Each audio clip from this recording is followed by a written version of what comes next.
तो ये एग्जाम्पल करते हैं, let f x is equal to mod cos x. तो ये चेक करना है अपने को कॉन्टिन्यूस है कि नहीं और डिफरेंशिएबल है कि नहीं। अच्छा, ये फंक्शन कॉस एक्स जो है ना, suppose f x is equal to cos x, है ना, ये तो कॉन्टिन्यूस होता है, ये तो अपन ने कॉन्टिन्यूटी वाले चैप्टर में देखा ही था, ठीक है। तो मॉड कॉस एक्स है ना, ये भी कॉन्टिन्यूस ही होगा।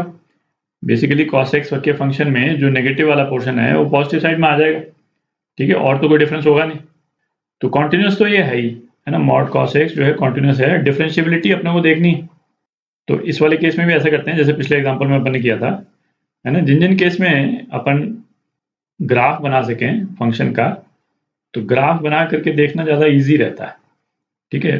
तो इसका अपन ग्राफ भी बनाएंगे और फिर मैथमेटिकल फॉर्मूले से भी करेंगे, है ना, right hand derivative left hand derivative निकालेंगे। तो ग्राफ बनाते हैं पहले। तो ग्राफ बनाते हैं अपन, है ना, π/2 पाई और 3π/2, नेगेटिव साइड में केवल -π/2। तो कॉस का जो ग्राफ है वो कुछ इस टाइप का बन जाएगा। कॉस का ग्राफ जो है वो इस टाइप का हो जाएगा, ठीक, एक्स और एफ एक्स। अच्छा, पर ये मॉड कॉस एक्स है, तो मॉड कॉस एक्स में चेंज बेसिकली क्या होगा कि ये जो नेगेटिव वाला पोर्शन है ये इस तरह से पॉजिटिव हो जाएगा, है ना। मॉड कॉस एक्स का ग्राफ जो है वो इस टाइप से हो जाएगा। ये मॉड कॉस एक्स हो गया, ठीक है। ये नेगेटिव वाला पोर्शन जो है इसको मैं मिटा देता हूँ। अच्छा, तो अपन ने क्या डिस्कस किया था, यदि कोई भी फंक्शन डिफरेंशिएबल है ना, तो वो फंक्शन जो है वो देखने में स्मूथ होता है, ठीक है, इस तरह से स्मूथ होगा। मतलब स्लोप जो है अब्रप्टली चेंज नहीं होनी चाहिए, है ना, कोई पॉइंटेड पोर्शन नहीं होने चाहिए ग्राफ में। अच्छा, मॉड कॉस एक्स में आप देखें ये जो पोर्शंस हैं, है ना, π/2 -π/2 3π/2, इसमें जो है वो ग्राफ जो है वो पॉइंटेड है ना। स्लोप जो है अब्रप्टली चेंज हो रही है π/2 से जस्ट आगे, है ना। मतलब राइट हैंड डेरिवेटिव यदि यहाँ पे लेंगे π/2 पे, तो उसकी स्लोप क्या होगी, ये होगी, आप देख रहे हैं।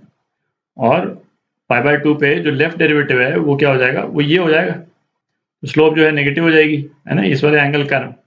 इसको θ2 इसका θ1 बोल देते हैं, ठीक है। तो दिख ही रहा है कि इन सारे पॉइंट्स पे फंक्शन डिफरेंशिएबल नहीं है। तो और ये वाले पॉइंट जो हैं ये क्या पॉइंट्स हो गए, 2n+1 इंटू π/2, है ना, n की इंटीजर वैल्यूज, n जो है वो इंटीजर है, ठीक। तो अपने को ऑप्शंस में, है ना, ये दे रखा है सी ऑप्शन, सी ऑप्शन तो करेक्ट है ना, दिख ही गया, not differentiable eight 2n+1 π/2 n integer. अब ऐसे करते हैं, π/2 पे फॉर्मूला लगा के भी right hand derivative left hand derivative निकालते हैं। तो राइट हैंड डेरिवेटिव, और अपन लिखते कैसे हैं उसको, f डैश π/2 प्लस, ठीक है। किसी भी फंक्शन के डिफरेंशियल को हम क्या लिखते हैं, f डैश x लिखते हैं, ठीक है। तो हम राइट हैंड डेरिवेटिव निकाल रहे हैं π/2 पे, तो π/2 प्लस यूज कर रहे हैं। तो ये क्या हो जाएगा, limit h tending to 0 plus f π/2 plus h minus f π/2 upon h, ये हो जाएगा, ठीक। तो ये क्या हो गया, limit h tending to 0 plus.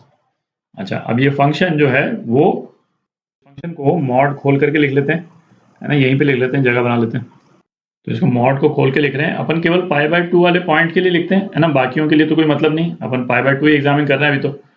तो ये क्या हो जाएगा, π/2 प्लस के लिए, π/2 प्लस के लिए फंक्शन जो है वो माइनस कॉस एक्स है, मतलब x ग्रेटर देन π/2, ठीक है। इसी वाले पोर्शन की बात कर रहे हैं, बिल्कुल, है ना, अनंत तक नहीं, बल्कि मैं ये बोल दूं x is equal to π/2 plus. तो π/2 प्लस के लिए माइनस कॉस एक्स, क्योंकि कॉस एक्स तो नेगेटिव पोर्शन में जा रहा था π/2 से जस्ट आगे, π/2 क्रॉस करते, तो माइनस लगा दिया अपन। और ये क्या हो जाएगा, cos x x equal to π/2 minus, ठीक है। तो π/2 प्लस के लिए फंक्शन क्या है, माइनस कॉस एक्स। तो minus of cos π/2 plus h minus f π/2। f π/2 तो कॉस की वैल्यू π/2 पे तो जीरो ही है, तो ये तो जीरो हो जाएगा अपॉन h, ठीक। तो ये क्या हो गया, limit h tending to 0 plus cos π/2 plus theta, है ना, माइनस साइन थीटा।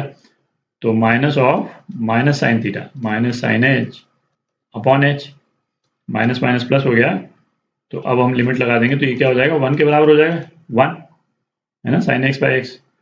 और ये एक्सपेक्टेड भी था, हमको पाई बाई 2 प्लस के लिए स्लोप क्या पॉजिटिव आनी चाहिए थी, तो पॉजिटिव आ गई। अब लेफ्ट हैंड डेरिवेटिव निकालते हैं, ये राइट हैंड डेरिवेटिव यहाँ लिख लिया अपन ने। अब लेफ्ट हैंड डेरिवेटिव निकालते हैं, लेफ्ट हैंड डेरिवेटिव, तो इसको अपन क्या लिखेंगे, f dash pi by 2 minus, ठीक है, और ये क्या हो जाएगा, limit h tending to 0 plus f of pi by 2 minus h minus f of pi by 2 upon minus h, ठीक है। तो ये क्या हो जाएगा, limit h tending to 0 plus f pi by 2 minus h।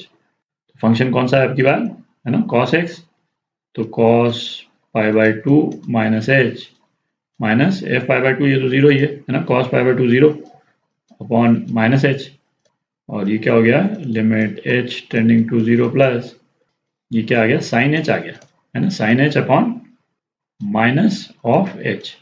तो साइन h बाई h, ये तो 1 हो गया और माइनस, तो ये कितना आ गया, -1 आ गया, है ना। एक्सपेक्टेड भी था, हमको नेगेटिव स्लोप एक्सपेक्टेड थी पाई बाई 2 माइनस के लिए। तो हम देख सकते हैं लेफ्ट हैंड डेरिवेटिव और राइट हैंड डेरिवेटिव इक्वल नहीं है, तो फंक्शन डिफरेंशिएबल नहीं, ठीक।